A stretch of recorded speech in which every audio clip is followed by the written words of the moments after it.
이 시간 하나님께서 우리에게 주시는 말씀은 구약 성경 요나서 1장 1절로 2절까지의 말씀입니다.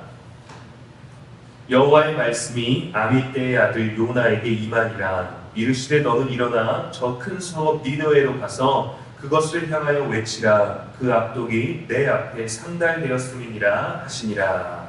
아멘. 이것은 살아계신 우리 하나님의 말씀입니다. 말씀을 귀하게 라는 제목으로 이 새벽 하나님의 말씀 함께 나누기를 소망합니다. 우리들의 삶에는 필요한 것들이 있지요. 우리도 누군가에게 필요한 존재일 때가 있고 누군가의 도움이 필요할 때 우리들에게 또 어떠한 물건, 어떠한 상황, 어떠한 사람의 도움과 손길을 기대하고 또 그것을 원하기도 합니다. 하나님의 말씀도 필요한 곳에서 역사하십니다. 우리가 그분의 말씀을 필요로 할 때도 있지만 하나님의 말씀이 전해지기 위하여 하나님의 말씀이 증거되고 선포하기 위하여서 하나님의 말씀이 사람을 필요로 할 때가 있습니다. 하나님의 말씀은 하늘에서 우렁차게 선포되실 수도 있고요. 하나님의 말씀을 우리들의 귀에 아주 은밀한 가운데 들려주실 수도 있고 하나님의 말씀을 원하는 방식으로 언제든지 전달될 수 있습니다. 그런데 하나님은 그 말씀이 사람을 통하여 부족하지만 자격이 없지만 연약하지만 준비가 안 되어 있지만 그럼에도 불구하고 하나님의 말씀은 필요한 곳에서 역사하십니다. 말씀이 요나에게서 길을 발견하였습니다. 요나가 준비되었기 때문에 또 요나가 길을 발견하기 때문에 말씀이 도움을 준 것이 아니라 말씀이 선포되기 위하여서 요나를 선택하였고 또 요나가 또 요나에게서 그 길을 발견하였죠. 굉장히 엄숙하고 거룩한 순간입니다. 말씀이 요나를 위하여 다가갔기 때문이죠. 한 사람을 위하여 갔지만 그 말씀이 선포되었을 때는 한 사람을 뛰어넘어서 한 민족, 더 큰 공동체를 향하여 다가가기도 합니다. 근데 먼저 하나님의 말씀이 요나에게 임하였습니다. 하나님의 말씀을 통하여서 하나님의 말씀을 또 하나님의 말씀을 통하여 하나님을 만날 수 있는 기회를 누리는 것은 엄청난 축복입니다. 그 사람은 참으로 복을 받은 사람이죠. 그런데 때로는 말씀이 우리들에게 고난으로 오기도 하고 하나님의 말씀이 부담스러운 또 결정과 또 그러한 사명으로 올 때도 있습니다. 어떠한 일이 펼쳐질지 우리는 알 수 없지만 엄청나게 큰 축복의 문턱이 우리들 앞에 서 있다는 것을 발견하게 되는 것이죠. 근데 그것이 주어졌을 때보다는 그 말씀이 이루어졌을 때 그 말씀 이후에 그리고 더 중요한 것은 우리가 그 말씀을 받아들이고 말씀 그대로 순종했을 때 엄청나게 큰 그 문턱에 우리가 있다는 것을 또 문턱을 지나왔다는 것을 우리가 알게 되는 것이죠. 말씀을 통해서 우리가 알지만 요나는 결국 불순종했습니다. 말씀이 또다시 요나를 찾아가게 되죠. 그리고 결국 말씀이 요나를 이끌어갑니다. 그리고 그 말씀은 요나를 뛰어넘어서 저와 여러분에게 주어질 것입니다. 이 하나님의 말씀이 있는데 하나님의 순종을 요구하는 것들, 하나님의 생각, 하나님의 말씀이 이렇게 주어지고 하나님의 마음이 담겨있는 그 말씀이 선포되었는데 당신은 어떻게 하실 겁니까? 라고 대답이 주어지는데 사실 선택이 우리들에게 주어져 있는 것 같지만 말씀이 계속해서 우리를 어떤 길로 가야 되는지를 안내해 주는 거죠. 우리는 요나서 전체를 통해 하나님의 말씀은 거역할 수가 없음을 알게 될 것입니다. 시편 기자는 주님의 말씀이 금덩어리보다 더욱더 귀하다라고 고백합니다. 시편 119편 127절 말씀에 그러므로 내가 주의 계명들을 금 곧 순금보다 더 사랑하나이다 라고 이렇게 고백했어요. 저와 여러분도 말씀을 이와 같이 여길 수 있어야 됩니다. 근데 뒤돌아보면 우리들의 시간들을 순간들을 생각해보면 금은 금대로 좋고 하나님의 말씀은 하나님의 말씀대로 좋다라고 여기게 되는 것이죠. 근데 만약에 그 둘 중에서 우리가 하나를 또 하나님과 재물 가운데서 무언가를 선택해야 된다면 우리는 분명 우리들의 믿음의 고백으로 하나님을 선택하고 하나님의 말씀을 선택해야 된다는 것은 알지만 우리들 삶에 주어져 있는 이 금도 주님이 주신 것 아닙니까? 라고 여기게 되는 때가 있는 것이죠. 아마도 우리를 포함해서 많은 경우에는 말씀을 통해 복을 누리고 금도 얻을 수 있을 것이다라는 것을 기대하죠. 또 말씀 자체가 금보다 더욱더 귀하다라는 고백들은 잘 하지 않습니다. 왜냐하면 말씀은 말씀대로 귀하고 금은 금대로 귀하다라고 여기기 때문입니다. 근데 말씀에 대한 갈망이 증가하면 물질에 대한 욕망은 사라지게 되어 있습니다. 근데 반대로 물질에 대한 집중, 물질에 대한 갈망이 증가하면 말씀에 대한 갈급함이 조금씩 사라지게 돼요. 말씀을 받아들이고 그 말씀에 순종하는 사람은 말씀의 축복에 압도당하게 되어 있습니다. 말씀의 능력에 압도당하게 되어 있어요. 하지만 요나는 불순종했습니다. 그 말씀을 들었지만 내 뜻과 달랐어요. 하나님의 말씀을 인도하여 받았지만 그 말씀이 임하였지만 그 말씀이 내게 선포되었지만 그것을 받아들일 수 있는 준비가 없었고 그것을 기쁘게 느낄 수가 없었고 그것을 순종하기에는 내 마음이 허락하지 않았고 내 현실이 허락하지 않아서 그 말씀이 주는 축복과 능력을 느끼지 못했습니다. 반면에 고난 중에도 말씀을 귀히 여기고 하나님께 인정받는 사람이 있습니다. 바로 욥입니다. 욥기 23장 12절 말씀에 내가 그의 입술의 명령을 어기지 아니하고 정한 음식보다 그의 입의 말씀을 귀히 여겼도다. 하나님의 말씀을 귀히 여긴 그 사람은 하나님께 인정받았습니다. 그는 하나님의 말씀을 듣고 그 하나님의 말씀 안에서 떠나지 아니하였고 그의 입으로 원망하고 불평하고 모든 것들을 쏟아내고 감정의 이야기들을 하기도 했지만 하나님의 말씀을 떠나지는 않았어요. 사람의 말을 듣고 그 사람의 말 때문에 하나님의 말씀을 떠나지 아니하고 사람의 말이 나를 비판하고 사람의 말이 나를 정죄하고 사람의 말이 나를 다른 방법으로 제안했을지라도 욥은 하나님의 말씀을 더욱더 귀히 여기고 그 말씀의 범위 안에서 떠나지 않았습니다. 그래서 하나님께 인정받고 하나님의 말씀을 통해서 복을 받았습니다. 때로는 우리는 하나님의 말씀을 믿고 그 말씀을 귀히 여기면서 나가기도 합니다.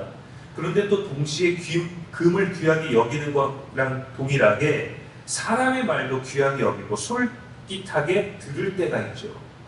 그래서 하나님의 말씀을 듣기도 하지만 사람의 길에, 사람의 언어에 영역에 발을 담그기도 하고 그것을 동일하게 귀히 여길 때 하나님이 주시는 말씀의 축복을 끝까지 붙잡지 못할 때가 있어요. 욥이 그렇게 하나님의 말씀을 떠나지 아니하고 그 말씀을 붙잡고 고백했을 때 그는 말씀의 축복을 누렸고 하나님의 언어의 능력을 깨닫게 되었습니다. 하나님의 말씀에 반응하고 하나님의 말씀에만 반응했던 인생이었기 때문에 복을 누리게 되었죠. 2배의 복을 누리게 되었습니다. 우리가 받고 싶었던 현실의 축복을 2배를 누리게 되었어요. 욥은 그것을 원하지 않았습니다. 욥은 그것을 바라지 않았어요.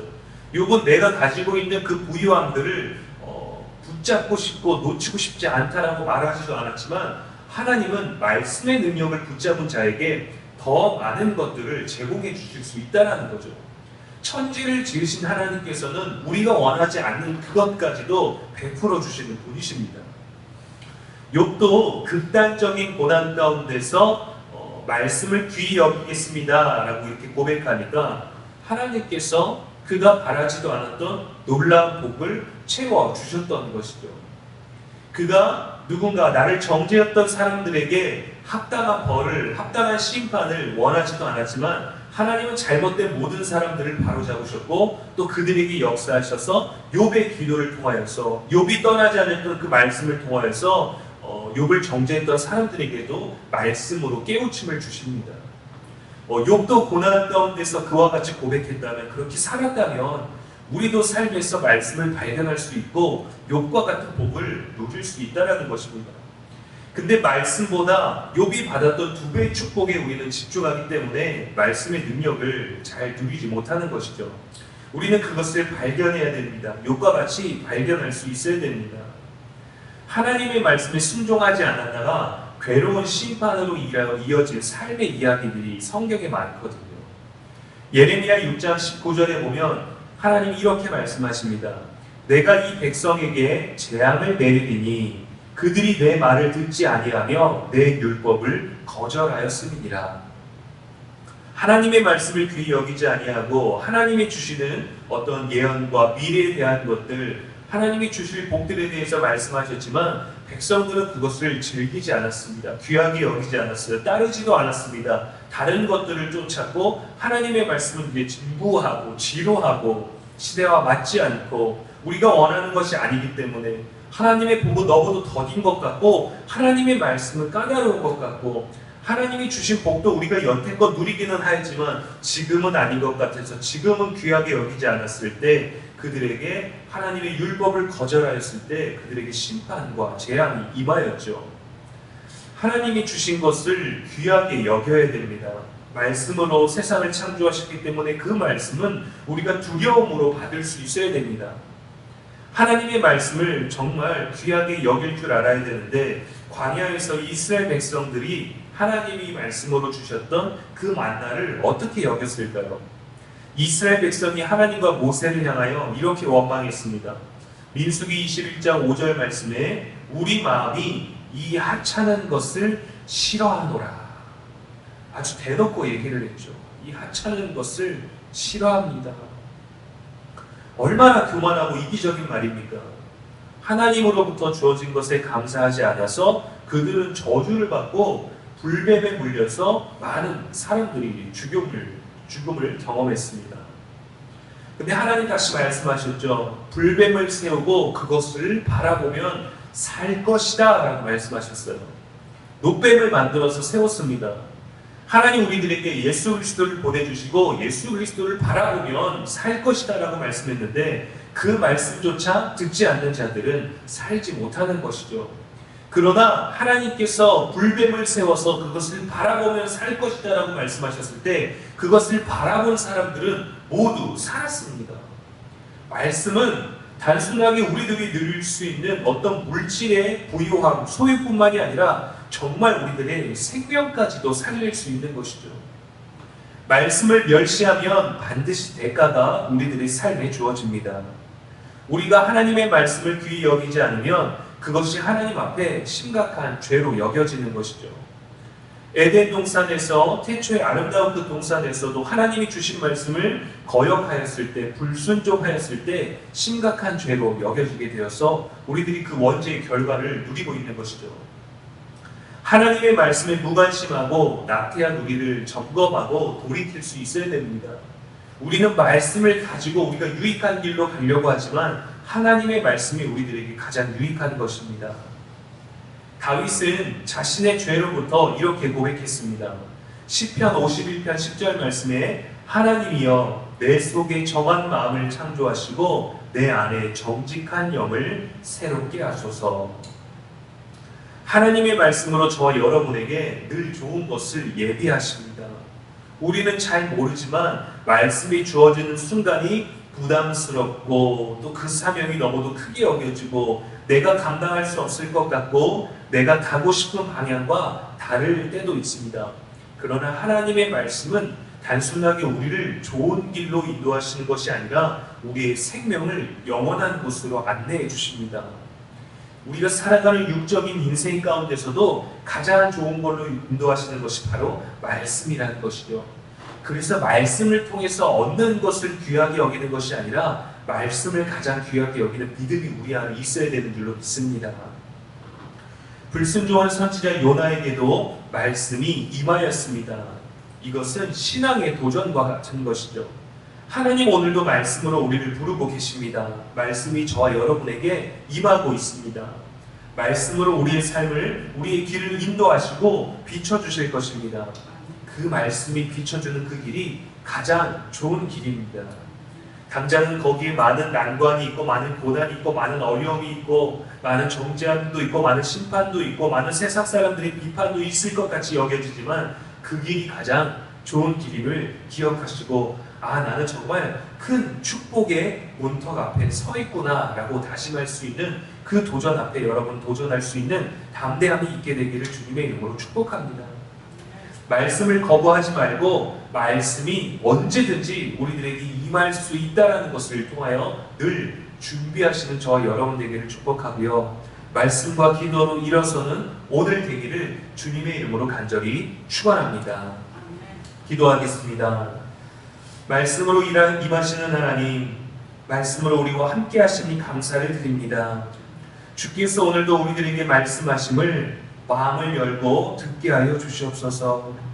받아들일 수 있는 믿음의 준비가 늘 있게 하여 주시고, 불순종하지 아니하고 순종하여서 하나님의 말씀이 얼마나 귀하며 우리들의 영원한 삶을 이끌어 주시며 우리의 생명까지도 지켜주심을 믿는 믿음으로 맞이하고 하나님 그 말씀을 듣고 따르는 자가 될 수 있도록 우리를 복되게 하여 주시옵소서. 말씀을 따르는 것이 가장 큰 축복임을 알게 하여 주시옵시고, 말씀에 무관심하지 아니하며 말씀에 나태하지 아니하도록 주야로 묵상하는 거룩한 날들을 살게 하여 주시옵소서. 우리를 위해 죽기까지 순종하신 예수님의 이름으로 축복하며 기도합니다. 아멘.